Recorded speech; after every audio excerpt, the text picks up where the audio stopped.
Non, avec un témoignage qui fait peur, hein, parce qu'on pense que ça n'arrive qu'aux autres, mais ça peut nous arriver à tous. Celui d'une maman qui était a priori proche de sa fille et qui n'a rien vu venir. Sa fille Léa, embrigadée et qui est partie vivre en Syrie, comme ça, sans rien dire. Et elle n'est pas partie à 20 ans, 25 ans, 30 ans. Hein. Elle est partie à 16 ans, c'est-à-dire qu'elle est partie mineure. Et c'est vrai que Léa était une petite fille sans histoire, dans une famille sans histoire, heureuse, une famille recomposée assez classique où tout le monde semble vraiment s'aimer. Elle était entourée, elle était surveillée, c'est-à-dire qu'elle ne faisait pas n'importe quoi, n'importe quand. Sa maman était extrêmement vigilante, était là. Et Léa... Elle vivait où ? Elle vivait en banlieue est de Paris, dans une ville tout à fait fréquentable et très agréable.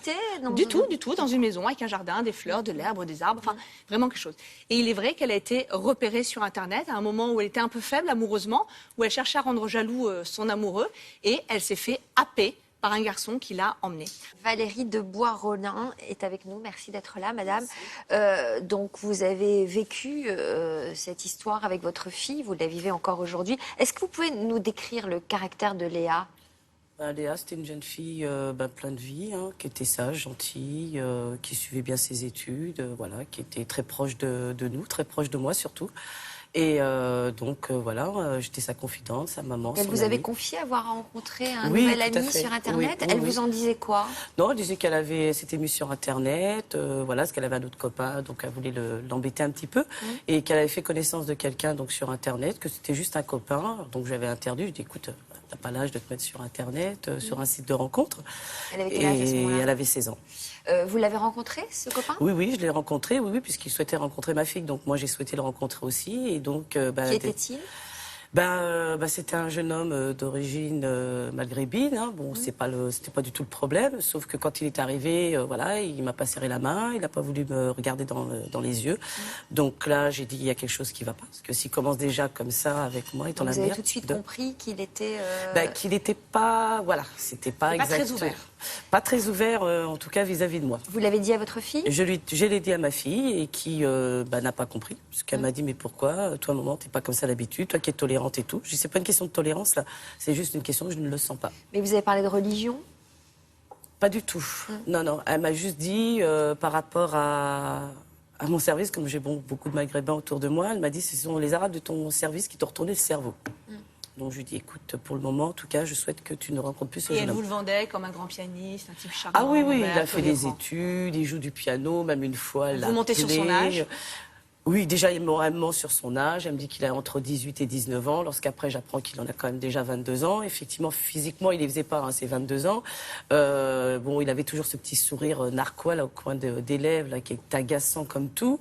Et donc, voilà, elle me faisait la publicité, on va dire, de ce jeune homme. À tel point qu'il va lui demander sa main. À tel point que mon mari souhaite le rencontrer et qui demande donc à ma fille... Combien de temps après ? Oh là, peut-être... écoutez, moi, je l'ai rencontré au mois de décembre, peut-être une semaine après. Mon mari a souhaité... allé très vite. Ah oui, ça a été très vite. Vous lui avez demandé de ne plus le voir et vous n'avez même pas eu le temps de mettre ça en application. Non, parce que du coup, je dis, écoute, surtout, c'est mon mari. Il m'a dit, écoute, moi, il faut que je le rencontre. Parce que je lui ai expliqué un peu mon ressenti. Donc, il l'a rencontré et tout de suite, alors moi, il m'a évincé complètement. Et tout de suite, il a dit à mon mari, de toute manière, qu'il voulait épouser ma fille religieusement. Et comment a-t-il réagi ? Mon mari lui a dit, il en est hors de question. Il est hors de question. Ma fille, elle a 16 ans. De toute manière, elle a d'autres choses à faire. Elle est en train de faire des études. Elle a des projets dans sa future vie. Et qu'est-ce qui s'est passé ?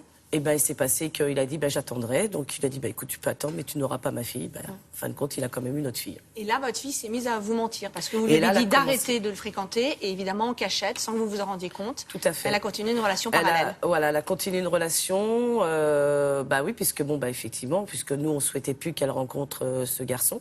Donc, après coup, on a su qu'il lui avait acheté un portable et qu'elle continuait à le voir. Donc, plus pendant une burqa. des mois. Comment ? Plus une burqa. Oui, et puis, elle était, qu'on l'a rencontrée, en tout cas pas nous, puisque nous, on nous a pas prévenu qu'elle était en burqa, qu'elle était convertie, qu'elle avait changé de prénom, et puis c'était mariée religieusement. Non, mais ça veut dire qu'elle s'absentait souvent de chez vous quand même pour pouvoir faire tout ça. C'est qu'elle s'absentait pour la bonne et simple raison qu'elle allait au lycée, puis que par rapport à la profession qu'elle voulait faire, en tout cas au niveau de son bac, elle était obligée de faire des stages. Donc elle était en stage. Donc son premier stage s'est bien passé. La deuxième fois, sa formatrice l'a repris. Donc sa formatrice savait tout ça, mais elle nous a jamais contactés. Et elle l'a laissé elle a laissé faire n'importe quoi. Elle a laissé faire n'importe quoi. Donc jusqu'au jour où elle vous dit, je pars à Paris, et qu'est-ce qui se passe? Eh ben, elle me dit qu'elle part à Paris donc avec des amis, hein, comme elle le faisait très souvent En le juin mercredi. 2013. Voilà, en juin 2013. Et puis, ben, elle n'est jamais revenue. Elle a coupé tout contact avec nous. Donc après, j'ai su qu'elle avait cassé sa puce, qu'elle avait Et tout comment fait. avez-vous eu des nouvelles par la suite? Vous avez dû vous inquiéter terriblement? En fait, par hasard, la police a arrêté... Alors, elle avait repris contact entre-temps avec nous quand même, hein, Et vous êtes 2-3 resté semaines. sans nouvelles pendant combien de temps? Pratiquement un mois. Pratiquement un mois sans nouvelles d'elle. Et, Vous Vous avez porté pensé à plainte? quoi? oui, on avait porté plainte. J'ai pensé que, au départ, qu'on nous l'avait kidnappée. Je pensais pas à tout. Je me suis dit, mais non, ma fille, bon, en plus, voilà, c'était une jolie jeune fille, elle était grande, mince et tout. Donc, je me suis dit, c'est pas possible, on m'a enlevé mon enfant. Et puis après, au fur et à mesure, j'ai regroupé un peu de choses, j'ai regardé, j'ai dit, non, c'est lui qui nous a enlevé notre enfant. C'est lui qui nous a enlevé et qui nous l'a enlevé. Et après, donc, en juillet, la police, par un pur hasard de contrôle d'identité, nous l'a retrouvé. Et puis, bon, elle est repartie de C'est toute fou. façon. C'est-à-dire qu'elle était revient où à la maison, elle est la plus sympa du monde, la plus naturelle du monde, quand Tout à même, fait. avec tout le monde. Elle joue le jeu, hein. Elle joue Et, encore et le la jeu. nuit même, elle se taille par la fenêtre comme un chat. Voilà, elle repart. Elle repart. Elle avait quel âge à ce moment-là? Elle avait 16 ans et demi, hein, puisque entre-temps, elle allait sur ses 17 ans. Voilà. Et donc elle est repartie? Elle est repartie et là, je ne l'ai plus jamais revue. Là, de ce moment-là, j'ai plus jamais revu ma Et fille. vous avez eu des nouvelles quand? Oh là, Elle est en Syrie, hein. Disons-le, c'est-à-dire qu'elle est repartie pour aller en Elle Syrie est depuis partie le en 11 juillet, novembre. donc entre deux, j'ai pas eu trop de nouvelles. Et puis, quand elle est partie effectivement le 11 novembre 2013, donc là, elle m'a appelé le lendemain, le 12 novembre. Donc, elle m'a envoyé un message, un mail en me disant Et- qu'elle était partie dans un pays en guerre. Dénonçons le fait qu'elle est mineure et Et qu'elle qu'elle est est passeport. mineure et qu'elle était recherchée pour disparition inquiétante et que ce jeune homme, après coup aussi, j'ai su qu'il était aussi recherché, du moins qu'il avait une fiche des services renseignements pour individu dangereux. Que ça n'a gêné personne. Ça n'a gêné personne puisque ma fille a pu partir avec lui, avec son passeport. Alors elle est où là aujourd'hui? Elle est près d'Alep. Donc Et elle est fait près. quoi? Eh ben, comme elle a eu un bébé en décembre 2014, donc elle s'occupe de son enfant. Elle fait, je suppose, le ménage, elle fait à manger. Vous avez des nouvelles? Oui, j'ai des nouvelles. Bon, un petit peu moins depuis que mon livre est sorti. Comment mais vous en voilà. avez? Elle vous appelle? Non, elle ne m'appelle pas. Elle m'envoie des messages par WhatsApp. Alors, soit des messages audio. De temps en temps, ça lui est arrivé. Le dernier coup de fil que j'ai eu, c'est au mois d'avril-mai. Sinon, sinon régulièrement. C'est au gré de l'électricité, des bombardements, etc. Voilà, parce tout qu'il faut ça. vraiment Mais dire qu'elle est dans quand une zone même, dangereuse. Elle est arrivée parce que dans la zone où elle est, quand même, il y a relativement des possibilités qu'elle puisse m'envoyer assez souvent des messages. Mais elle est dans quel état d'esprit? Elle est heureuse? Elle regrette? Elle se sent prisonnière? Elle vous dit quoi? Je pense Elle est qu'on trop lui fière. manque. Je pense qu'on lui manque, ça c'est sûr. De toute manière, elle peut pas revenir puisque je vois pas trop comment elle pourrait revenir. En plus, elle a un enfant maintenant. Après, elle Vous regrette. l'avez jamais vu cet enfant? Non, je l'ai qu'en photo, c'est tout, mais j'ai jamais vu. Et j'aimerais justement le revoir et j'aimerais le sortir de là-bas et sortir ma fille de là-bas, qu'ils sortent tous les deux en tout cas. Et j'aimerais. Quelle possibilité vous avez? Quel moyen d'action vous avez en ce sens? Prévenir l'opinion publique, prévenir les gens, tout ça, et puis peut-être qu'elles m'entendent, que je fais que ça par amour, même si le livre je l'ai sorti, c'est pour aussi, c'est un témoignage fort et Elle vous par en amour. veut d'avoir sorti le livre? Elle m'en veut. Je sais pas si elle m'en veut vraiment, mais c'est juste parce que dans leur tête, c'est parce qu'on veut se faire de l'argent sur leur dos. Mais bon, voilà, c'est Et ça. c'est vrai que votre seule issue avec votre fille, vous le dites, hein, c'est le bonheur ou le malheur que son mari soit peut-être tué à la guerre. Et là, vous vous dites que peut-être ça sera un électrochoc si elle se retrouve seule et qu'elle reviendra. Peut-être. J'espère que peut-être. C'est malheureux, mais ça sera peut-être le déclic. Vouloir souhaiter la mort de quelqu'un.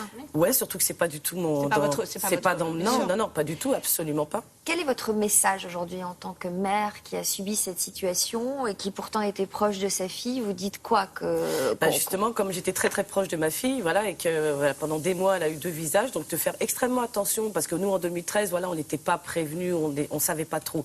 Là, actuellement, je dirais aux parents qui sont peut-être dans le même état que nous, de faire extrêmement attention à leurs enfants, de regarder au niveau de leur Internet, leur portable, toujours aussi avoir les connaissances qu'ils ont, connaître les personnes qui fréquentent.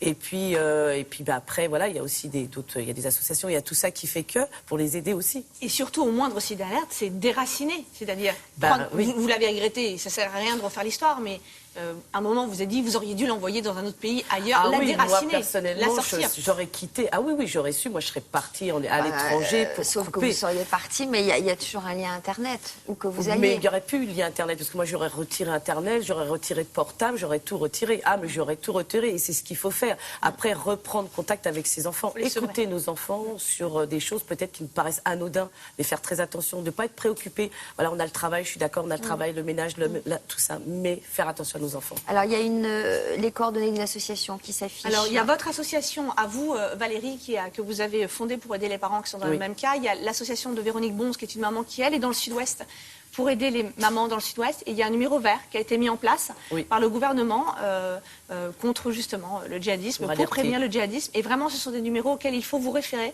pour pas qu'un malheur aussi terrible vous arrive que celui de Valérie. Et son livre est vraiment un livre édifiant dans lequel on apprend beaucoup de choses, beaucoup plus de choses encore que ce qu'elle nous a dit en plateau. Oui. Alexandre. Questionnement au standard, évidemment, c'est entre autres Nathalie qui en parle, qui dit comment agir contre la volonté des enfants qui deviennent de moins en moins enfants quand ils sont majeurs. Autre question, y a-t-il un moment où les parents deviennent impuissants? Visiblement, à vous avoir écouté, oui. Et puis, voilà, beaucoup de téléspectateurs qui nous disent tout simplement, ce témoignage fait froid dans le dos. Merci madame d'être venue nous voir. Ce livre est publié aux Presses de la Cité en partenariat avec le journal L'Express. Ça s'appelle Embrigadé de Valérie de Bois-Rolin.